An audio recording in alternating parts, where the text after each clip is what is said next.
Salut à tous. Vous vous rappelez de cette télé? Sûrement, c'était il y a 2 jours. Donc c'est toujours la même télé où on a remplacé les deux condensateurs. Elle fonctionnait très bien. Elle fonctionnait très bien. Donc avant de tout fermer comme il faut, je me suis dit, je pourrais lui piquer son firmware ou software de la télé, enfin, le firmware de l'EEPROM et de l'avoir de côté. Avant ça, je suis allé sur internet, j'ai fait quelques recherches, voir si jamais j'arrive à trouver ce firmware facilement, auquel cas ce n'était pas nécessaire d'essayer de sauvegarder le firmware puisqu'il est facilement accessible. Ben, il se trouve qu'il n'est pas du tout accessible. Je l'ai trouvé nulle part. La télé, c'est une grande dent et le modèle c'est C320X16-E8-L. Voilà. Je vérifie. Ah non, il y a un peu moins de référence. Donc le modèle, c'est le fabricant, c'est Grandin, Grandin, Grandin, et le modèle, c'est LD32CVB16, LED télé. Voilà ce qui est écrit. Bon, après, il y a d'autres références, mais modèle LED 32, enfin, il y a d'autres trucs. Bref, voilà. Donc, le firmware, je l'ai trouvé nulle part, pour cette télé. Je me suis dit, c'est important. Je l'ai sous la main, je sauvegarde le firmware et je le balance sur internet. Comme ça, si quelqu'un d'autre en a besoin, il sera vraiment très content de l'avoir. Il reprogramme sa puce, hop, c'est fini, elle repart. Donc, d'abord, pour faire le fainéant, j'ai essayé de lire le firmware avec le câble VGA fourni avec mon programmeur. C'est un VGA ISP. J'ai déjà programmé des télés avec ce câble. D'ailleurs, j'ai fait une vidéo pour une grosse télé Polaroid, je crois. Bref, donc je branche port VGA. Impossible de choper la puce, de reconnaître la puce. Impossible. Alors, ça se fait au moment de brancher la télé. Juste avant que... Il faut qu'on arrive à trouver le bon moment pour que la puce, elle rentre en mode programmation, pour pouvoir l'identifier, pour pouvoir identifier l'EEPROM et, bien sûr, lire les données. Voilà, c'était très difficile. J'ai réussi à identifier des puces qui ne correspondaient pas, etc. Enfin, ça n'a pas fonctionné. Ensuite,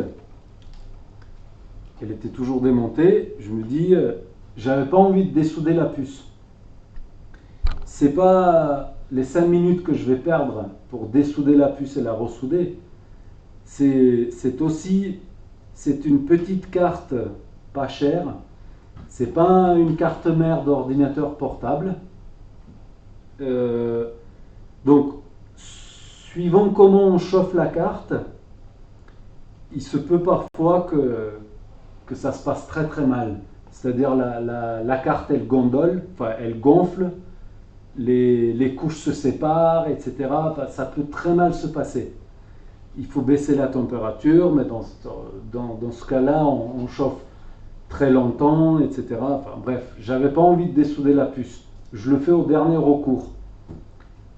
Donc j'ai ma pince crocodile qui attrape mal parce qu'il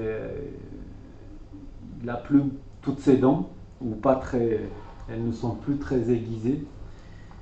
Et il faut juste que je maintienne ça en place pour lire, etc. Parce que ça ne tient pas tout seul. C'est censé tenir tout seul sur la puce, mais ça ne tient plus tout seul. Sur certaines puces ça fonctionne, mais sur d'autres moins bien. Donc voilà. Alors, il se trouve que ce EEPROM, c'est Giga Device. C'est un EEPROM Giga Device et la référence c'est GD25Q64B. Voilà.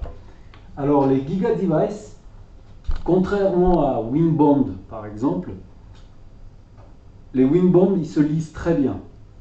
Voilà, dans le bon sens, je lis la puce, je reconnais la puce facilement, je la lis sans problème. Mais les Giga Device, on peut les reconnaître dans le bon sens, mais quand on lit la puce, ou bien quand on l'écrit, ça ne fonctionne pas toujours. J'ai trouvé un moyen, c'est donc là la puce, la pin numéro 1, elle est vers moi. Donc là, pin numéro 1, c'est le câble rouge et vers moi.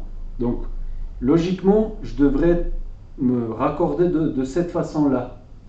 Mais les Giga Device, uniquement les Giga Device, je suis obligé de me raccorder dans l'autre sens pour pouvoir lire correctement la puce et de l'écrire correctement.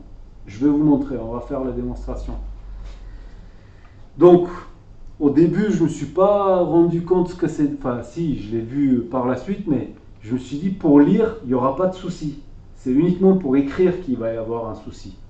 Donc, je me suis raccordé dans le bon sens, pin numéro 1, etc. Puisque, bon, on fait ça quand la carte, elle n'est pas sous tension, bien sûr. Mais je dois également alimenter ma puce, la 8e patte, où il doit y avoir 3,3 volts. Si c'est une puce qui fonctionne avec 3,3, il y a des puces qui fonctionnent avec 1,8 volts aussi. Celle-ci, c'est une 3,3 sur la 8e patte. Et donc, je dois l'alimenter. Et si j'alimente cette puce pour pouvoir la lire, je ne peux pas me raccorder dans n'importe quel sens, puisque sur mes pinces crocodiles, je me suis fabriqué un truc. Le câble rouge, c'est le plus, qui est raccordé à la 8e pin. Mais si je dois inverser le crocodile dans l'autre sens, ce qui veut dire que la 3,3 se retrouve à la place de la 4e pin qui est la masse. Donc j'inverse. Donc voilà. Bref, on verra un peu plus tard. Donc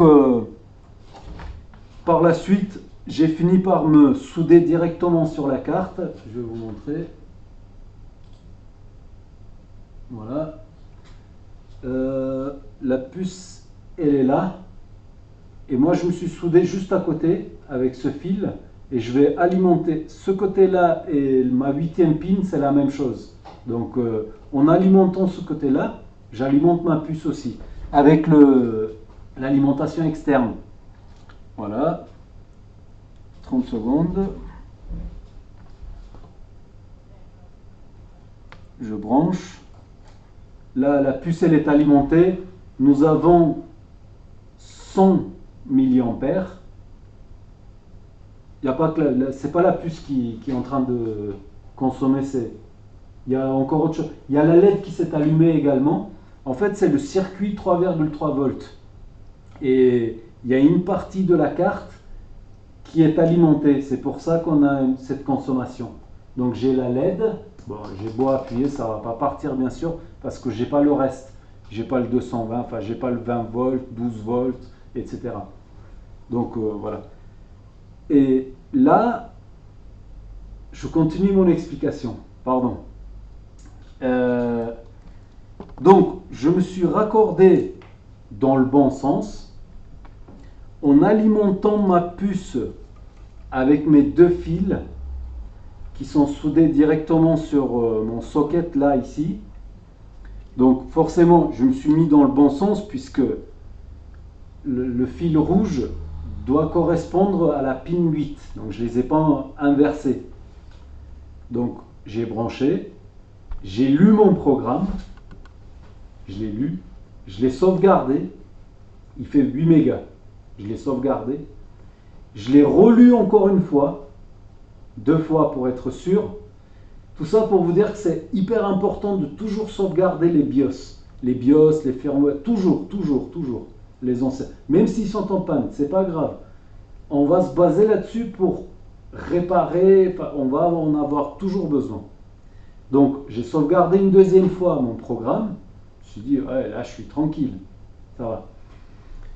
Et donc hier il y avait encore le stagiaire, c'était son dernier jour. Donc je lui montre en même temps comment faire tout ça. Et je lui dis, regarde, on va effacer la puce, tu vas voir comment elle va réagir à la télé. Donc j'efface la puce avec succès.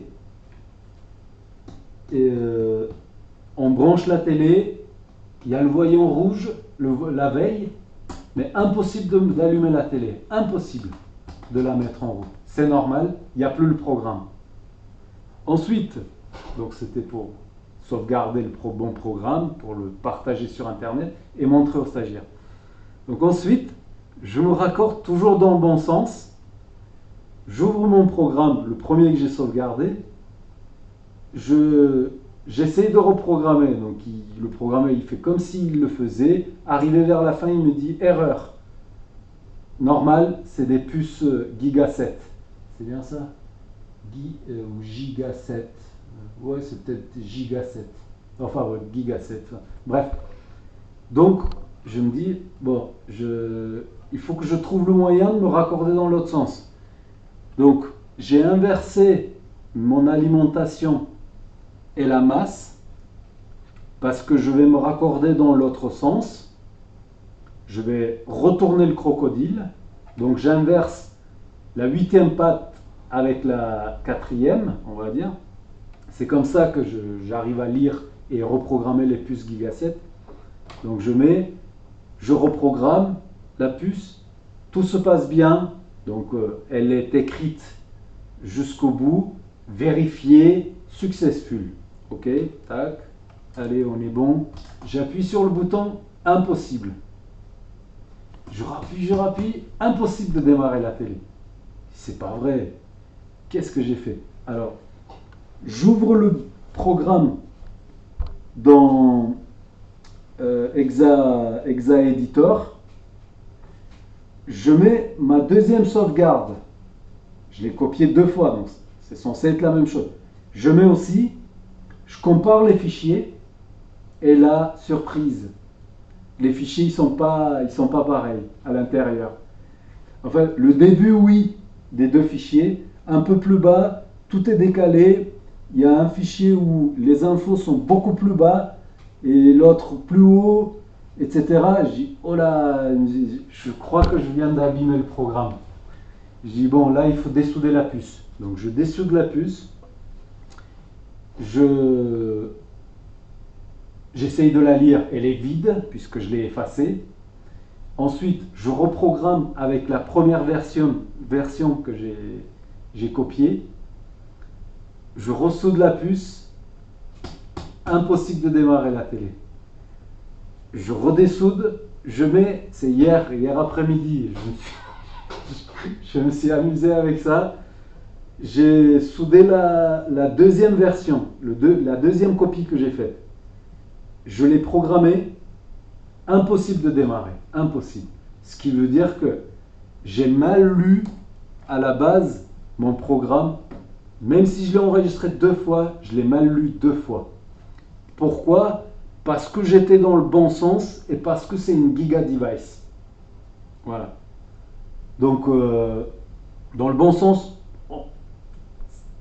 c'est très difficile, même en offline, quand la puce elle est dessoudée, je la mets dans mon socket où je coince la puce dedans. Si je la mets dans le bon sens, le programme reconnaît la puce avec le bon modèle, etc. J'arrive à lire le programme, mais j'arrive pas à écrire dessus. Je dois inverser la puce et là j'arrive à l'écrire sans problème. Bref, voilà. Donc en gros, je me suis retrouvé avec 2 fichiers qui ne contenait plus le bon firmware. Et là, je me lance à des recherches, je pousse mes recherches plus loin sur le net, Grandin, etc., modèle, impossible de trouver le firmware, impossible. Donc, et c'est la raison de la vidéo d'aujourd'hui, j'ai fini par trouver une solution, je vais vous la présenter. En gros, j'ai trouvé d'autres télés, la même taille, 32 pouces, qui ont la même carte mère, exactement la même carte mère. Donc j'ai cherché avec la référence de la carte mère, BIOS, TV, firmware, etc. J'ai réussi à en trouver 4, 5, j'en ai trouvé 5, la même taille, etc. Donc je me suis dit, il n'y avait pas moyen. Entre-temps, j'ouvre une parenthèse, entre-temps, j'ai trouvé le moyen, j'ai trouvé le firmware version clé USB. C'est un fichier ISO qu'on met, c'est pas un ISO, c'est un image, image, qu'on copie sur une clé, qu'on branche sur le port USB, et la télé à l'allumage, elle reconnaît qu'il y a une clé USB, elle va chercher. S'il y a le fichier firmware, elle met à jour la télé, enfin le programme. Mais cette solution n'était pas bonne pour moi puisque ma carte, elle démarrait plus. J'avais plus rien, tout est dedans. La base, tout est dedans pour réveiller la carte et tout. Donc moi, j'avais plus rien.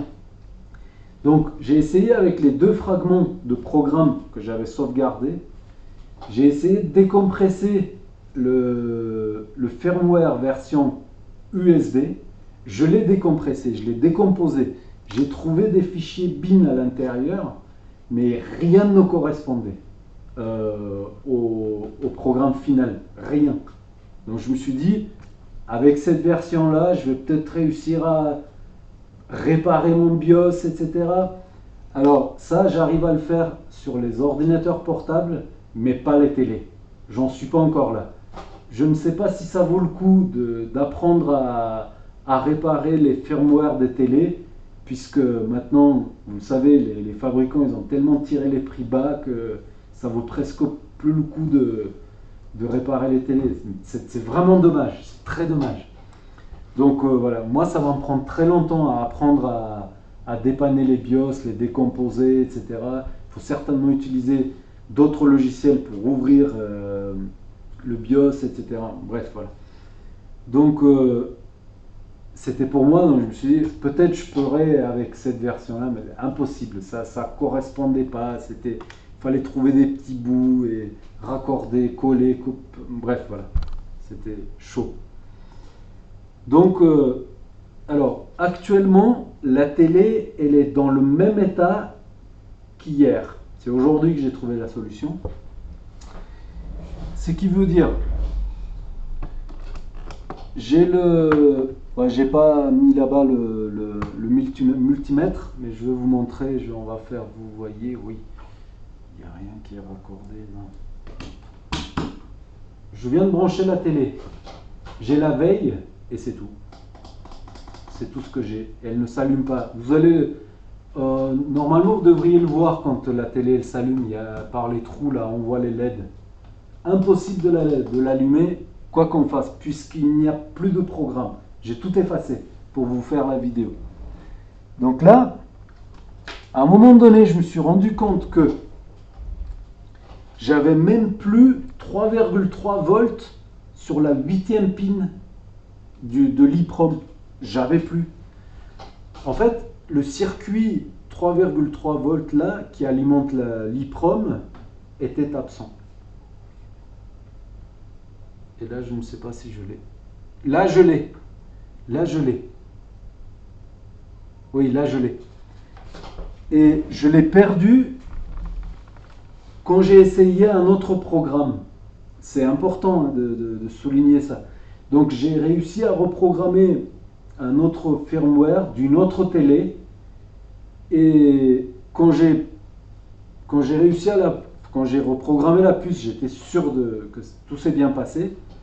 J'ai mesuré, j'avais plus le 3,3 volts sur la puce, je l'avais plus. Donc comme quoi le BIOS est hyper important, hyper important. C'est très probablement le microprocesseur qui démarre la carte en se basant sur le BIOS. Donc quand on branche la télé, là je vais la débrancher, éviter de m'électrocuter. Et donc quand on branche la télé, le microprocesseur il va vite lire le programme BIOS. C'est comme un EC en fait, Super IO en fait. Voilà, sauf qu'il est intégré au processeur parce que je ne vois pas une autre puce qui gérerait l'alimentation. Donc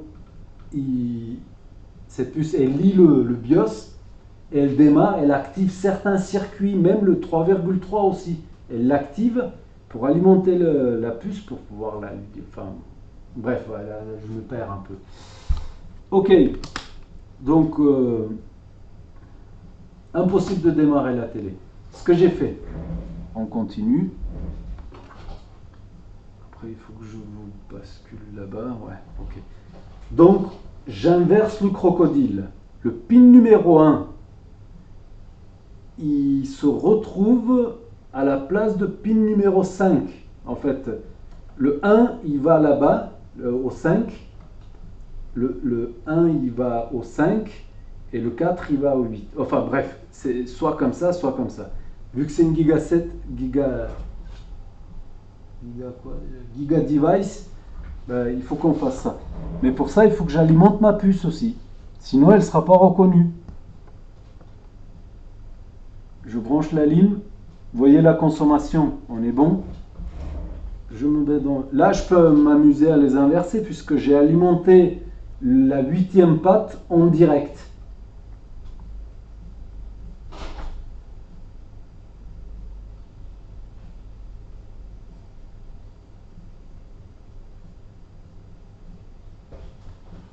Parce que quand j'ai perdu le 3,3 volts, je me suis demandé si j'avais pas cramé le circuit 3,3 volts et si c'est pas à cause de ça que. Mais c'était pas le cas, c'est vraiment parce que j'avais plus le BIOS. Donc là, je vous bascule sur le bureau. Voilà, je vais regarder de l'autre côté. Oh. Chaque fois, il y a du changement, j'ai du mal à me repérer. Donc la puce, elle est toujours reconnue. Je fais lire. Voilà. Il ne reconnaît pas les deux dernières pattes, enfin, ou les deux. Voilà, il ne reconnaît pas, je dis ignore. C'est pas grave, ça fonctionne quand même. Et là, elle est censée être. Il me propose de l'enregistrer. Faites voir s'il y a quelque chose dans le buffer. Ah, si. Ouais, ça, c'est parce que j'avais injecté un autre. Bref, ouais. Pour être sûr d'effacer et que ce soit le mauvais BIOS. Donc là, donc j'ai réussi à trouver. On va retourner en arrière. J'ai réussi à trouver ces quelques, vous les voyez, ces quelques firmware. Alors le premier, ça n'a pas fonctionné. Le deuxième, oui, jusqu'à un certain point. Le troisième, non. Quatrième, non. Polaroid, non. Et donc on va. Bon, là actuellement, j'ai la première. Donc ça ne fonctionne pas du tout. Je vais mettre la deuxième, qui est. Je vois pas très bien d'ici, c'est un peu loin. La marque de la télé, c'est Fuego. Fuego. Mais voilà, c'est une 32. Surtout, cette télé, elle a la même carte que celle-ci. Même carte mère, même carte. Donc je fais oui, ouvrir. Right. Il dit qu'il ne reconnaît toujours pas les deux dernières pins. C'est pas grave, il ignore. Là, il est en train.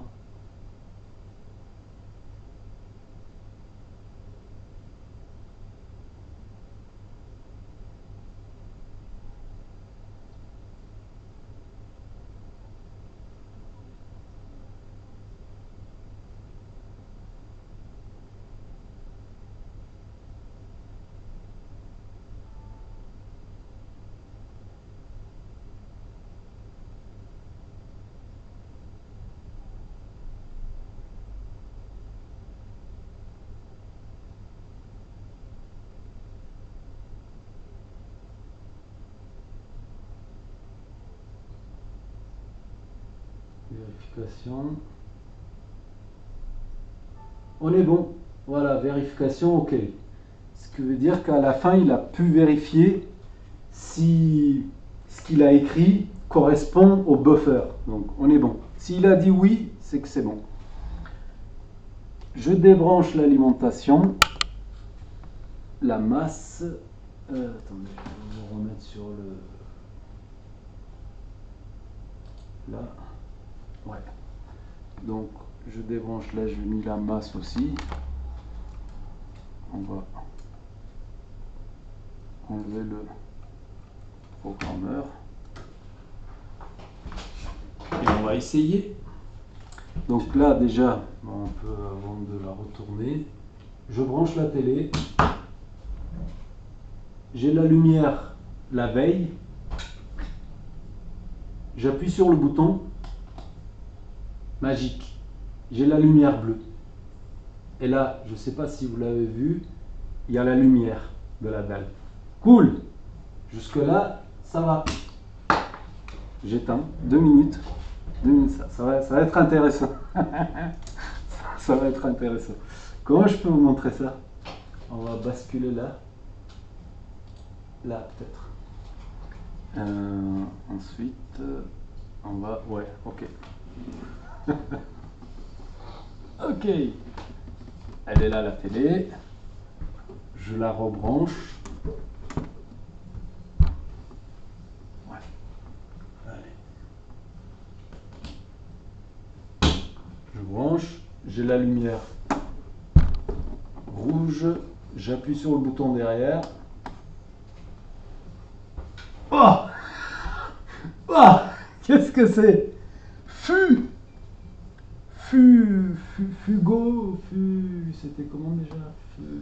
Enfin, quelque chose. Ouais, cool. Alors, non seulement c'est du grand n'importe quoi, mais en plus, l'image est inversée. Là, il me dit no USB device. Et c'est dans le bon sens pour vous et moi, mais la télé est à l'envers. Comme vous pouvez, grandin, la télé est à l'envers. Donc ça, c'est voilà. Alors, ce qui se passe, c'est que on va l'éteindre. Oui, je peux l'éteindre avec le bouton. Ce qui se passe, c'est que le firmware que j'ai trouvé correspond à la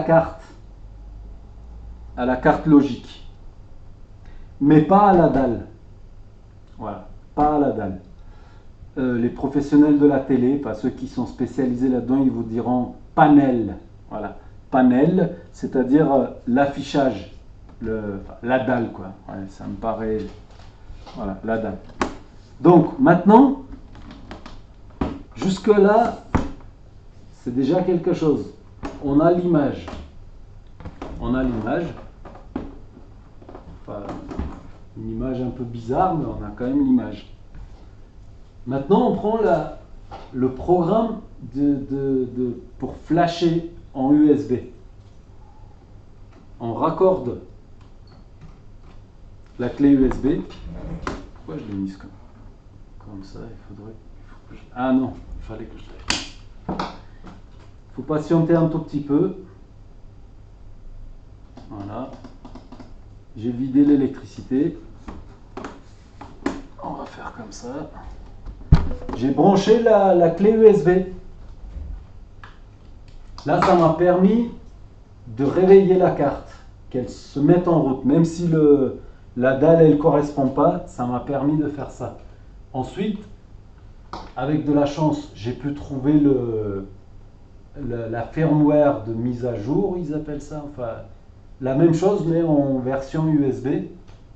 Je branche la télé. La veille. Ça s'est allumé tout seul. On est encore à la... Ouais. Ça clignote. Et voilà ce que nous avons. S'il vous plaît, n'éteignez pas. Do not turn off the power. N'éteignez pas la télé. Donc, elle était en train de se mettre à jour.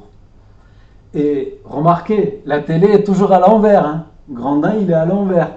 Et là, l'image est dans le bon sens. Donc voilà. Donc j'ai réussi à faire ça avec ce modèle. Et également, alors le Fuego a fonctionné. J'ai pu démarrer là. Et également, une autre télé de même taille sûrement, Silver, une IP LE32, etc. Enfin, la référence de la télé. Également.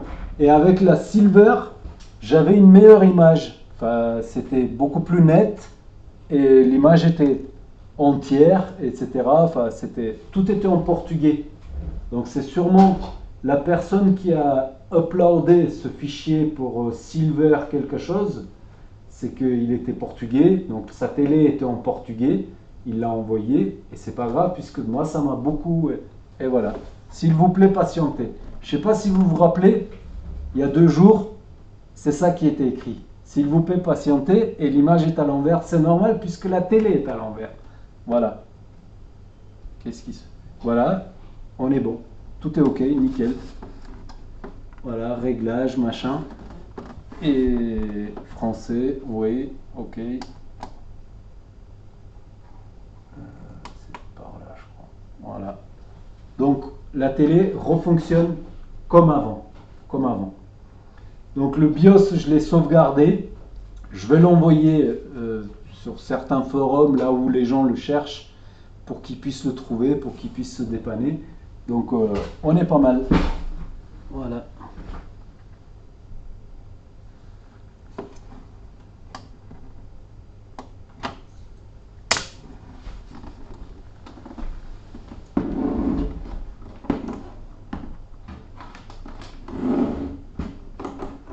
Voilà, je vais éteindre.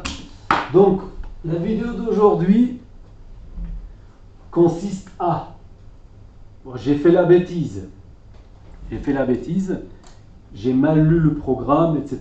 Donc déjà là, il faut faire attention. Mais au bout d'un moment, quand je me suis retrouvé coincé et que je trouvais nulle part le programme, nulle part, même à l'achat, hein, parce qu'il y en a beaucoup qui vendent des firmware qui ont stocké, ils ont tout un stock et ils les vendent pour quelques euros, etc. Et impossible de trouver.